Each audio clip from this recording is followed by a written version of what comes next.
Assalamualaikum warahmatullahi wabarakatuh. Selamat berjumpa kembali untuk saudara sekalian, khususnya bagi Anda yang berniat menjadi calon penyelenggara pemilu. Dalam hal ini panitia pemilihan kecamatan dan panitia pemungutan suara dalam penyelenggaraan pemilu maupun pemilihan yang dilangsungkan pada tahun 2024, yang mana dalam rangka mempersiapkan diri untuk mengikuti soal tes tertulis. Berikut kita lanjutkan pembahasan soal. Untuk sesi 13 kita akan coba soal dari nomor 51, karena soal nomor 1 sampai nomor 50 sudah kita buka baik di sesi 8, 9, 10 ataupun 11, 12. Kita lanjut ke sesi 13. Kita mulai dengan soal nomor 51 beserta pembahasan dan kunci jawaban. Kita coba soal nomor 51. Putusan Mahkamah Konstitusi yang memperbolehkan calon perseorangan untuk ikut serta dalam pemilihan kepala daerah adalah: A. Putusan MK nomor 5 garing PUU strip 4 garing strip 5 garing 2007. B. Putusan MK nomor 6 PUU strip 5 2007. C. Putusan MK nomor 7. D. Putusan MK nomor 8. E. Putusan MK nomor 9. Maka jawaban yang paling tepat itu adalah jawabannya A, di mana dalam putusan Mahkamah Konstitusi nomor 5 tahun 2007 disebutkan bahwa untuk calon kepala daerah dalam pilkada diperbolehkan dalam pemilihan, apakah itu pemilihan gubernur, bupati maupun wali kota, diperbolehkan untuk mendaftarkan diri sebagai calon dari jalur independen ataupun jalur perseorangan. Jawabannya adalah A. Kita lanjut ke soal nomor 52. Berdasarkan Undang-Undang nomor 7 tahun 2017, kantor akuntan publik wajib menyelesaikan audit dana kampanye pasangan calon dan tim kampanye paling lambat: A. 15 hari terhitung sejak laporan dari KPU provinsi dan KPU kabupaten kota diterima. B. 17 hari terhitung sejak laporan dari KPU provinsi dan KPU kabupaten kota diterima.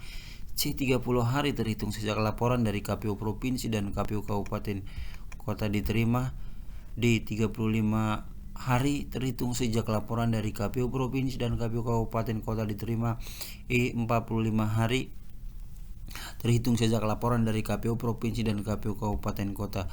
Maka dalam rangka transparansi untuk dana kampanye para peserta pemilihan maupun dalam hal ini pemilihan umum, dibutuhkan suatu lembaga akuntan publik yang mengaudit terkait dengan laporan dana kampanye sebagai langkah untuk mengantisipasi terjadinya korupsi atau bahkan penyuapan seperti. Jadi diperlukan adanya audit dari kantor akuntan publik yang nantinya akan membuat status patuh ataupun tidak patuh dalam pelaporan dana kampanye. Jadi berdasarkan Undang-Undang nomor 7 tahun 2017 yang menyatakan bahwa penyelesaian audit dana kampanye pasangan calon dan tim kampanye paling lambat itu dilaksanakan 30 hari terhitung sejak laporan dari KPU provinsi dan KPU kabupaten kota diterima. Jadi dalam hal ini jawabannya adalah untuk nomor 52, jawabannya C. Kita masuk ke soal nomor 53. Undang-undang yang mengatur pemilihan gubernur dan wakil gubernur, wali kota dan wakil wali kota, bupati dan wakil bupati menjadi dasar hukum penyelenggaraan pemilihan kepala daerah serentak tahun 2017 adalah: A. Undang-Undang 1 2004. B. Undang-Undang 1 2015. C. Undang-Undang nomor 8 2015. D. Undang-Undang nomor 10 tahun 2016. E. Undang-Undang nomor 1 tahun 2016. Artinya pelaksanaan pemilihan gubernur, wakil gubernur, wali kota, wakil wali kota, bupati dan wakil bupati itu dilaksanakan pemilihan serentak ataupun dulu istilahnya pilkada serentak, yaitu dimulai tahun 2015. Namun untuk tahun 2015 undang-undang itu didasarkan pada keluarnya Perpu, peraturan pemerintah pengganti Undang-Undang nomor 1 tahun 2015, kemudian dirubah dengan undang-undang ini itu Undang-Undang 1 2014, kemudian dirubah dengan Undang-Undang Nomor 8 Tahun 2015 inilah sebagai dasar pelaksanaan pemilihan serentak ataupun pilkada serentak di 2015. Kemudian di tahun 2017 sebagai gelombang kedua pelaksanaan pilkada serentak itu keluar Undang-Undang Nomor 10 Tahun 2016. Ini menjadi cikal bakal sebagai dasar dari Undang-Undang Nomor 10 Tahun 2016 terkait pelaksanaan pilkada serentak 2017, yaitu Undang-Undang Nomor 10 Tahun 2016. Setelah itu dilanjutkan dengan pilkada serentak 2018 dan pilkada serentak 2020. Itulah gelombang pilkada serentak yang sudah dilaksanakan di Indonesia. Jadi untuk soal nomor 53 jawabannya adalah D. Baik, kita lanjut ke soal nomor 54.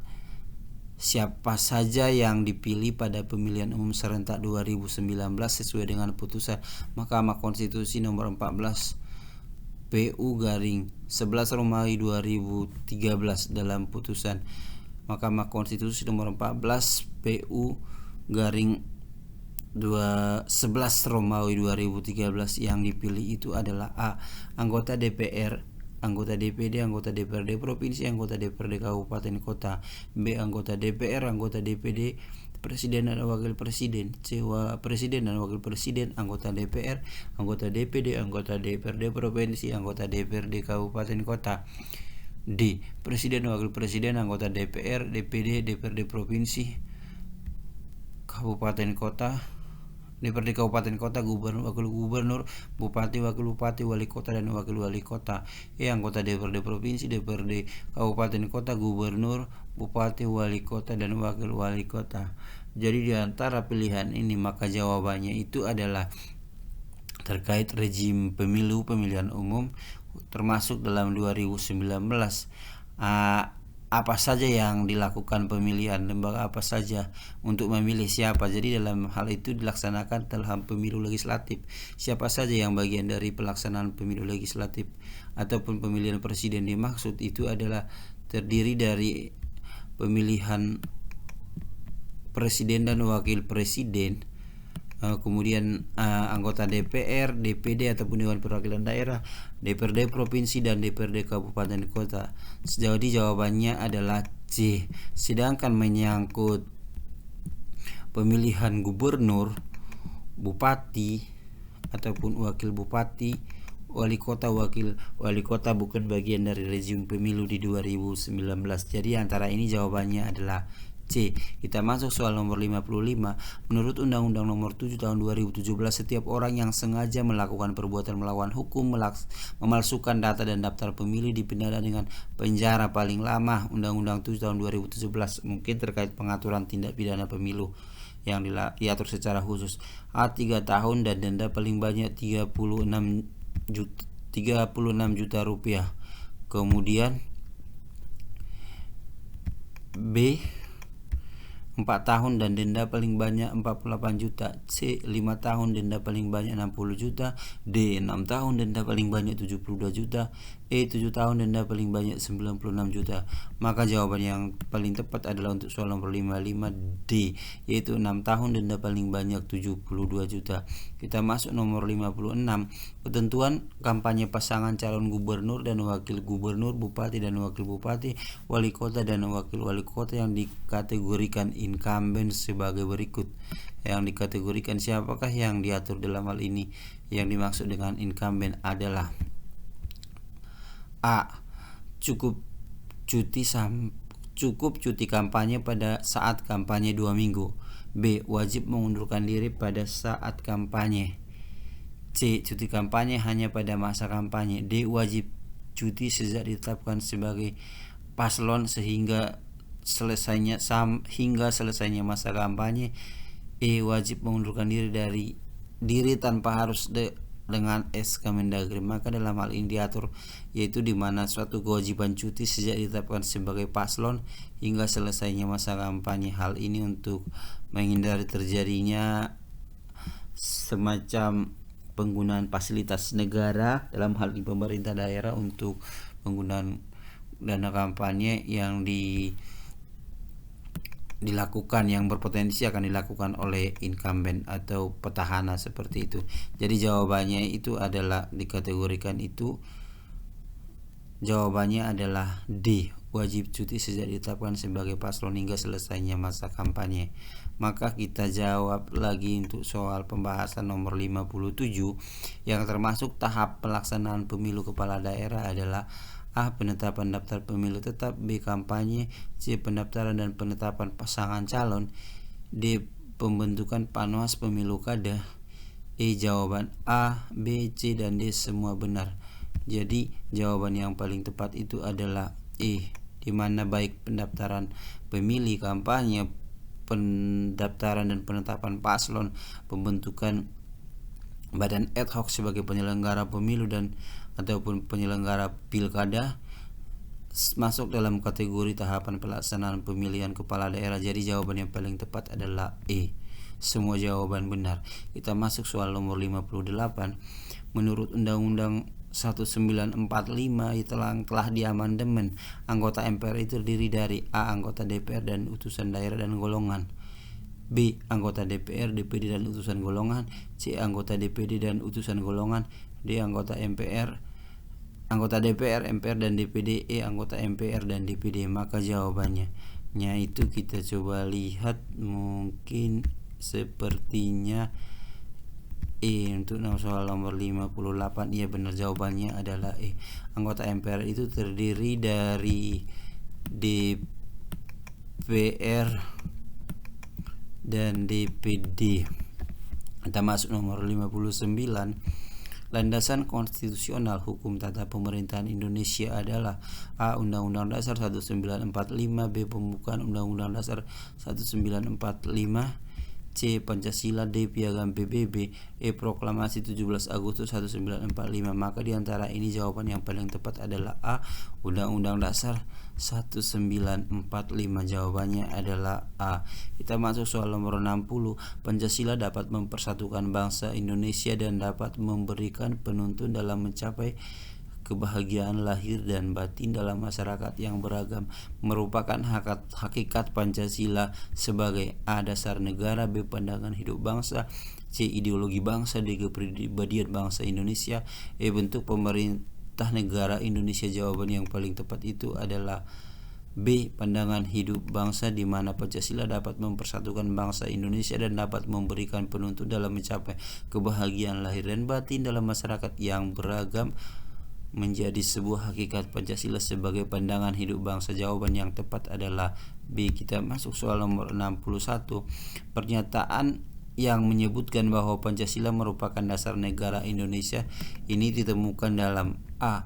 Ketetapan MPR nomor 3 1978, B. Ketetapan MPR nomor 2 1978, C. Ketetapan MPR nomor 3 1979, D. Ketetapan MPR nomor 2 1979, E. Ketetapan MPR nomor 1 1978. Jadi jawaban yang paling tepat adalah berada pada ketetapan MPR nomor 2 tahun 1978, yaitu pilihan B. Kita masuk soal nomor 62. Seorang pemimpin harus mampu membangkitkan semangat berswakarsa dan berkreasi terhadap orang-orang yang dipimpinnya, merupakan hakikat dari A. Ingarsa Sung Tulodo, B. Ingmadia Mangun Karso, C. Tuturi Handayani, kemudian D. Sepi ing pamri rame ing gawe, gemari paloh jinawi. Jadi jawaban yang paling tepat adalah C. Tuturi Handayani. Kita masuk soal nomor 63. Pengamalan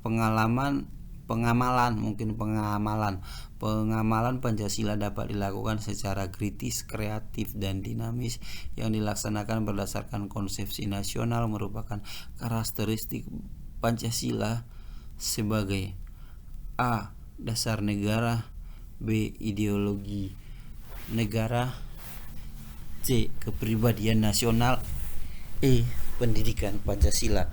Mungkin kita bisa melihat ya bagaimana Pancasila itu kita amalkan, bagaimana Pancasila itu kita amalkan dalam hal tindakan yang dilakukan secara kritis, kreatif, dan dinamis yang dilaksanakan berdasarkan konsepsi nasional merupakan sebuah karakteristik Pancasila sebagai maka di antara pilihan ini apakah itu sebagai dasar negara, ideologi bangsa, ideologi terbuka, D. kepribadian nasional, E. pendidikan Pancasila, maka lebih tepat jawabannya adalah C. sebagai ideologi terbuka. Kita masuk soal nomor 64.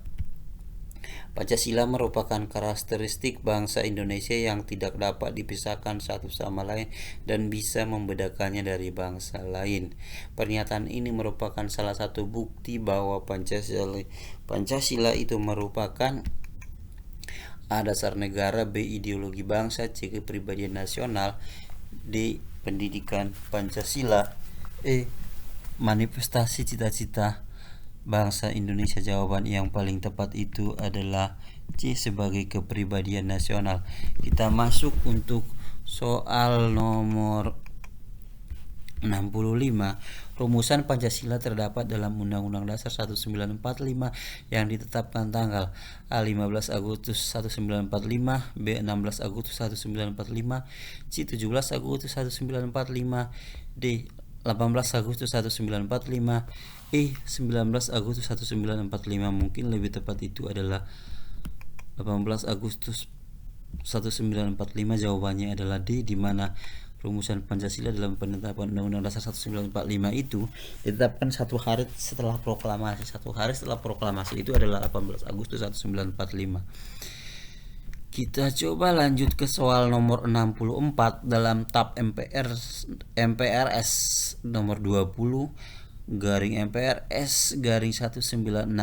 Pernyataan Pancasila sebagai dasar negara ditemukan dalam Pancasila sebagai dasar negara itu ditemukan dalam A. Inpres atau Instruksi Presiden nomor 12/1971, Inpres nomor 12/1970, Inpres nomor 12/1965, Inpres nomor 12/1968, D. Inpres nomor 12/1967. Maka jawaban yang paling tepat itu adalah D, itu terdapat dalam Inpres nomor 12/1968. Masuk soal nomor 67. Usaha-usaha di bawah ini yang tidak termasuk ke dalam upaya menyelamatkan Pancasila. Yang tidak termasuk adalah A. mengamalkan semua sila dalam Pancasila secara murni dan konsekuen, B. mengajarkan Pancasila dalam satuan pendidikan, C. menyelamatkan Pancasila agar tidak digantikan oleh ideologi lain yang bertentangan dengan nilai universal Pancasila, D. menggabungkan nilai-nilai Pancasila dengan demokrasi liberal, E. mempertahankan dan menegakkan Pancasila agar tetap sebagai dasar negara Indonesia. Maka jawaban yang paling tepat adalah untuk soal nomor 67. Soal nomor 67 itu adalah lebih tepat sebenarnya bahwa usaha di bawah ini yang tidak termasuk dalam upaya menyelamatkan Pancasila itu adalah, maaf kita ralat, jawabannya itu adalah D, yang tidak termasuk, yaitu tindakan menggabungkan nilai-nilai Pancasila sebagai dengan demokrasi liberal itu adalah bukan termasuk dalam upaya menyelamatkan Pancasila. Maka jawaban yang benar itu adalah D. Jawabannya adalah D, nomor 67. Kita masuk untuk soal nomor 68. Perilaku di bawah ini yang sesuai dengan pengamalan sila kedua dari Pancasila adalah apakah yang masuk dari bagaimana kita mengimplementasikan sila kedua itu. Di antara contoh tindakan di bawah ini: A. menghormati dan menghargai orang lain, B. menilai baik hasil kerja orang lain, C. suka memberikan pertolongan kepada orang lain, D. meminta dengan hormat untuk melaksanakan keinginan, E. berani membela kebenaran demi keadilan. Maka jawaban yang tepat itu adalah E. Dalam hal aplikasi nilai sila kedua itu satu tindakan diwujudkan dengan tindakan berani membela kebenaran dan keadilan. Kemudian yang masuk ke soal berikutnya, kita lanjut nomor 69. Mengembangkan perbuatan luhur yang mencerminkan sikap dan suasana kekeluargaan dan gotong royong merupakan salah satu pengamalan Pancasila. Sila A. Ketuhanan yang Maha Esa. B. Kemanusiaan yang adil dan beradab. C. Persatuan Indonesia. D. Kerakatan yang dipimpin oleh hikmat kebijaksanaan dalam permusyawaratan perwakilan.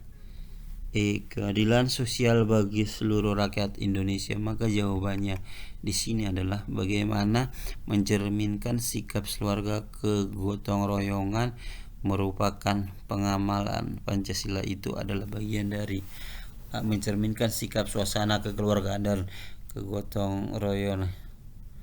Mungkin lebih tepat di antara ini jawabannya adalah terkait dengan bagaimana kita suasana rasa kekeluargaan. Mungkin jawaban yang paling tepat untuk nomor 69 itu adalah terkait dengan C, yaitu Persatuan Indonesia. Bagaimana suasana gotong royong bersama-sama dilaksanakan. Jadi jawabannya adalah C. Kita masuk soal nomor 70. Mengakui persamaan derajat, persamaan hak dan kewajiban asasi setiap manusia tanpa membedakan suku, keturunan, agama, kepercayaan, jenis kelamin, kedudukan sosial, warna kulit dan sebagainya merupakan pengamalan Pancasila. Sila A. Ketuhanan yang Maha Esa. B. Kemanusiaan yang adil dan beradab. C. Persatuan Indonesia. D. Kerakatan yang dipimpin oleh hikmat kebijaksanaan dalam permusyawaratan perwakilan. E. Keadilan sosial bagi seluruh rakyat Indonesia. Maka jawaban yang paling tepat adalah kemanusiaan yang adil dan beradab. Maka dalam hal ini kita coba lagi soal nomor 71. Kita lanjutkan.